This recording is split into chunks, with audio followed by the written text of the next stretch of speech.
Americans at work, making dependable transportation a part of all our lives. Building automobiles, trucks, and buses, which take us to our jobs, our places of worship, take us anywhere we need or want to go. Putting a nation on wheels. America is a nation on wheels, moving quickly north and south, east and west, from suburb to city, from coast to coast. We Americans depend so heavily on motorized transportation that it is hard to understand how our grandfathers ever got on with nothing more than horses. Yet most of us never give a thought to our wonderful 20th century transportation until we are without it. Few people realize that the automobile creates 1 out of every 6 jobs.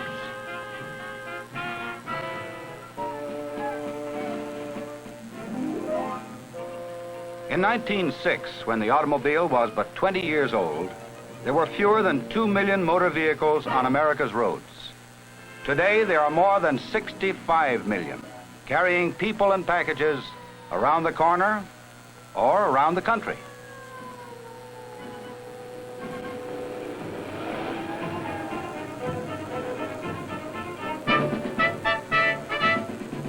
The automobile fits into the family picture as easily as the house itself. Look about you on any street. Cars in front of every house.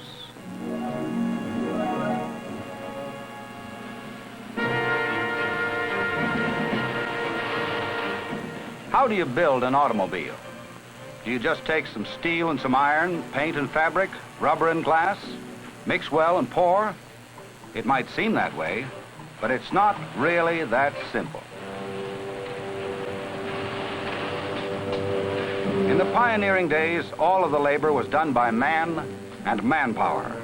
The bodies, squarish combinations of wood, steel, and canvas, were built piece by piece, and the hundreds of gear and engine parts were made one at a time and put together on a crude assembly line. What wondrous changes this still young industry has seen.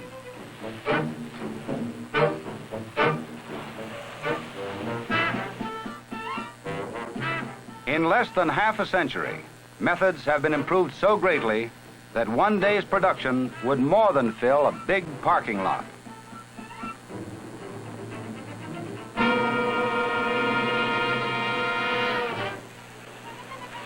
To the more than 800,000 people directly concerned with producing motor vehicles, building a car is more than just a job.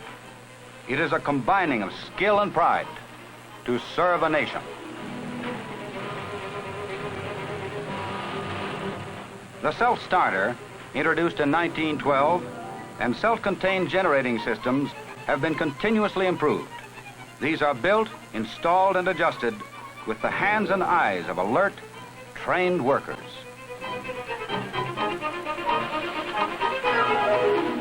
Even the very nuts and bolts, symbol of the machine age, need human skills to put them to use.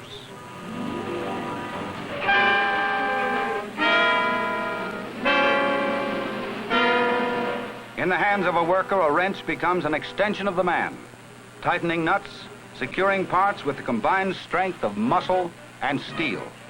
As these craftsmen guide their mechanical assistants, automobiles are made. Almost every known mechanical art is required in the building of machines described by a famous artist as hollow, rolling sculpture. Turning out the many finely machined engine parts is just one of the jobs. Measured by micrometers, showing how much metal must be removed for proper fit, pistons, round grooved parts that supply the power in an engine must be made to tolerances of 10/1000ths of an inch.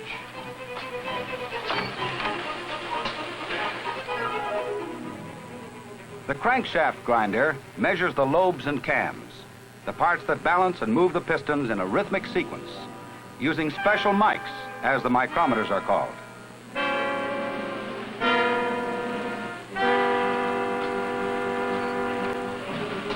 Again and again, a man moves a tool against a part, each time reconfirming the mastery of the machines of his own creation. With each motion, with each hole bored, with every part ground, men control machines.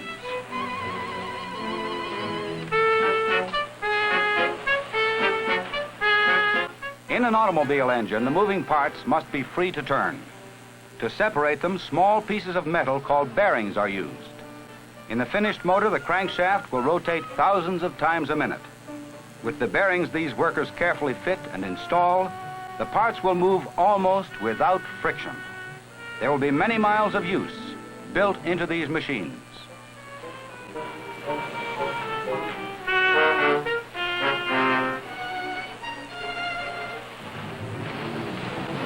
Automation has come to the automobile. Automation, aided by the workers who welcome it, realizing that the increased production means a greater variety of goods available to them as consumers. After each process, the inspectors do their work, measuring, testing, removing waste metal. They cannot afford a poorly done job, for their reputations rest on quality. To make assembly of the whole car as simple as possible, the individual parts, like the engine and transmission, are joined together as a single unit.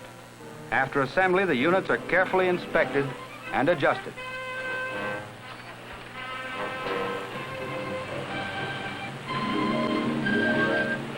Internal parts, like pistons, are matched by size, shape, and weight for a perfect fit. Another job for hands, eyes, and minds: to hold, observe, and make decisions.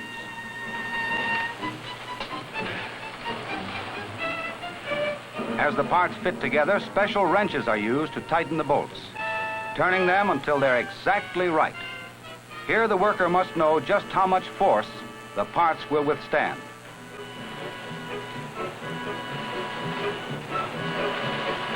When the automobile was young, the workers' tools were simple: hammers, screwdrivers, wrenches. Today, the square, unstreamlined look is gone. The small engines have been replaced by power plants of great capacity, and the worker and his tools have advanced with his product. The handheld measuring devices he used have been replaced by electronic and hydraulic gauges, too large to hold in his hands, and that much more accurate.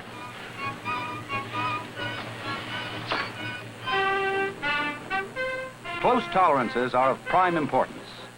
Small, sensitive measuring machines mean this worker can turn out more parts that are exact in fit. The vehicles these people make meet the demands of today's traveler and shipper.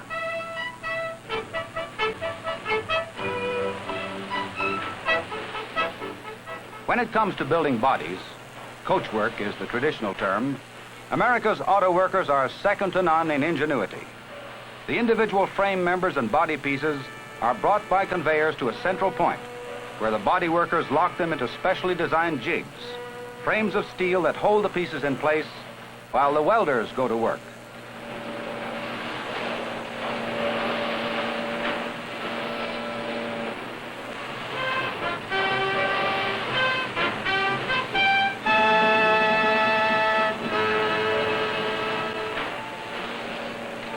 The welded underbody frame will support the passenger compartment as well as the engine, transmission, and axles, so it must be strong. Using the latest in techniques, the welders join the pieces of steel. As each unit is completed, it is replaced in the jig by another, ever moving to keep up with the demand for new cars.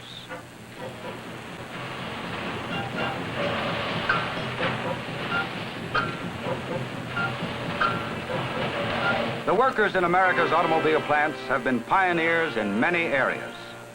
Today, we take the all-steel car bodies for granted. But old-time car builders remember when they made passenger compartments of wood and canvas. Now welders join the panels of steel. And weather no longer determines how much use the family car will receive. The welded joints are rattle-proof, and the one-piece body shell gives added safety to the passengers.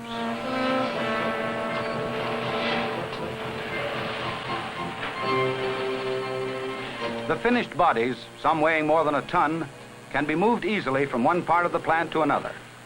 Using an electric hoist, this worker moves the shells on to the next step, placing them accurately on the assembly line. The entire body and frame is dipped in a special bath to cover every surface with protective coating and make the steel rust-proof.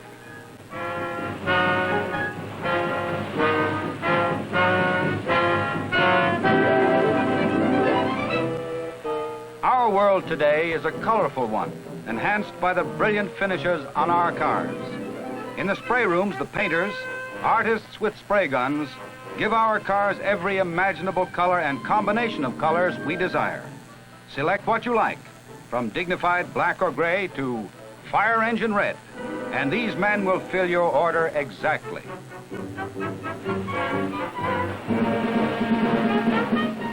When the body makers have completed their jobs and the paint has hardened, the upholsterers and finishers have put the final touches to the interior, the completed carriage moves down the line to be joined with the power units. A half-century ago, 30-horsepower engines were a thing yet to come. Today, 10 times that power is commonplace in our automobiles. The credit belongs to the engine makers, the men who have translated engineers' and designers' dreams into the amazingly complex, powerful realities that fit beneath the hood of a modern car.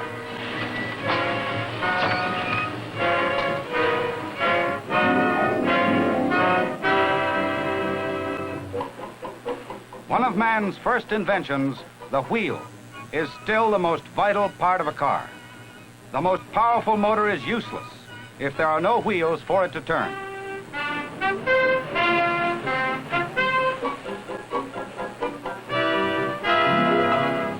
Now the car is made ready for delivery. Water, oil, and gasoline, the lifeblood of the mechanical horse, and the accessories and tools are added, and the car is ready for final inspection.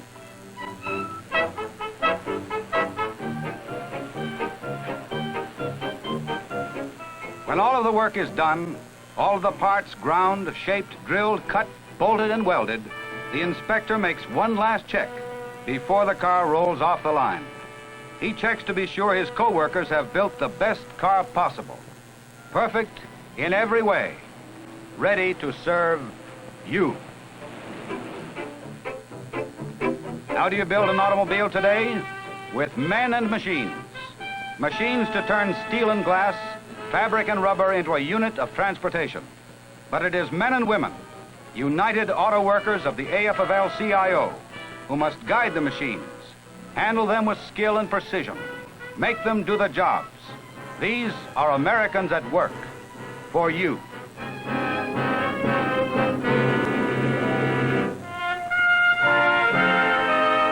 Americans at Work, presented as a public service by the AFL-CIO.